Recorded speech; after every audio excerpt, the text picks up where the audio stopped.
बिहार विधानसभा चुनाव से पहले सत्ता पक्ष और विपक्ष के बीच तकरार जारी है। केंद्रीय गृह मंत्री अमित शाह ने गुरुवार को एसआईआर के विरोध को लेकर विपक्ष पर जोरदार निशाना साधा। बिहार के बेगूसराय के बरौनी में कार्यकर्ताओं को संबोधित करते हुए कहा कि वोटर अधिकार यात्रा घुसपैठिया बचाओ यात्रा है। अगर बिहार में महागठबंधन की सरकार बनी तो बिहार में घुसपैठिए ही घुसपैठिए हो जाएंगे। हमारा दायित्व है हर घर जाए और बताए कि अगर इनकी सरकार गलती से भी बन गई तो बिहार के हर जनपद में घुसपैठिए ही घुसपैठिए हो जाएंगे। भाइयों बहनों, ऐसा बिहार आप चाहते हैं क्या? चाहते हैं क्या? केंद्रीय गृह मंत्री के इस बयान के बाद बिहार की सियासत फिर से गर्मा गई। विपक्ष ने अमित शाह के बयान को लेकर तीखा हमला बोला है। विपक्ष का कहना है कि गृह मंत्री चुनाव के दौरान घुसपैठियों वाले मुद्दों का सहारा लेते हैं। आगे वही पुराना राग अलापने, वही ढपली, वही राग। इसके अलावा है क्या भाजपा के पास बोलने के लिए?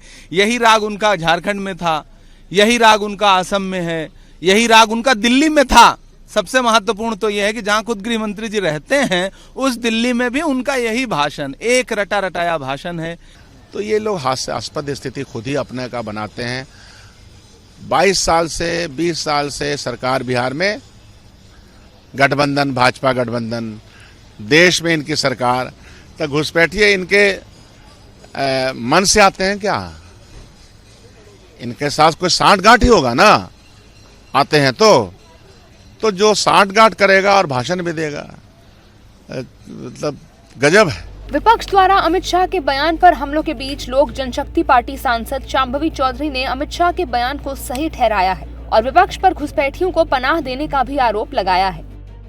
गृह मंत्री अमित शाह जी ने जो कहा है वो बात सत्य है, क्योंकि इंडी गठबंधन वाले जो हैं वो स्पेशल इलेक्टोरल रोल रिवीजन जो था वो विशेष तौर से जो भारत के नागरिक है उनके जो मतदान का अधिकार है उसको और मजबूत करने के लिए किया गया था। लोकतंत्र का जो अहम भाग है कि सबको मतदान का अधिकार है, जो देश के वासी है उनको मतदान का अधिकार है, उसको और मजबूत करने के लिए, लोकतंत्र में और भागीदारी बढ़ाने के लिए ये स्पेशल रोल रिवीजन किया गया था। तो अगर कोई इसके खिलाफ बार बार अपनी आवाज को उठा रहा है, इस एक्सरसाइज के खिलाफ बार बार बोल रहा है, तो कहीं ना कहीं वो घुसपैठियों के अधिकार के लिए ही उन लोग लड़ रहे हैं। केंद्रीय गृह मंत्री अमित शाह ने घुसपैठियों को राहुल गांधी और लालू यादव का वोट बैंक बताया है।